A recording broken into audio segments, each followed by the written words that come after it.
শনিবার ও কালবৈশাখীর সম্ভাবনা রয়েছে দক্ষিণবঙ্গের একাধিক জেলায়। দক্ষিণ চব্বিশ পরগনা, দুই মেদিনীপুর, পুরুলিয়া, বাঁকুড়া, ঝাড়গ্রাম এবং পশ্চিম বর্ধমান জেলা ঝড়ের সাক্ষী থাকতে পারে।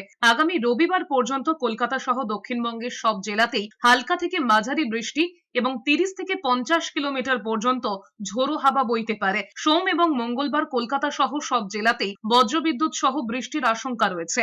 আগামী 7 দিনে তাপমাত্রার কোনো বড়সড় পরিবর্তন নেই। এই সময় উত্তরবঙ্গের পার্বত্য জেলাতেও ঝড় বৃষ্টির সম্ভাবনা বেশি থাকবে। 50 থেকে 60 কিলোমিটার প্রতি ঘন্টায় ঝোড়ো বাতাসের সঙ্গে বজ্রবিদ্যুৎ সহ বৃষ্টির আশঙ্কা রয়েছে। আবহাওয়া দপ্তর সূত্রে খবর, সোমবারের পর থেকে রাজ্যের তাপমাত্রা ক্রমে বাড়তে থাকবে। আজ থেকে শুরু করে 7 দিন পর্যন্ত প্রত্যেক দিনই কিন্তু লাইট টু মডারেট রেন, তার সাথে থান্ডারস্টর্ম হওয়ার সম্ভাবনা রয়েছে এবং এগুলো মোটামুটি ধরুন বিকেলের দিকে হওয়ারই সম্ভাবনা বেশি থাকে।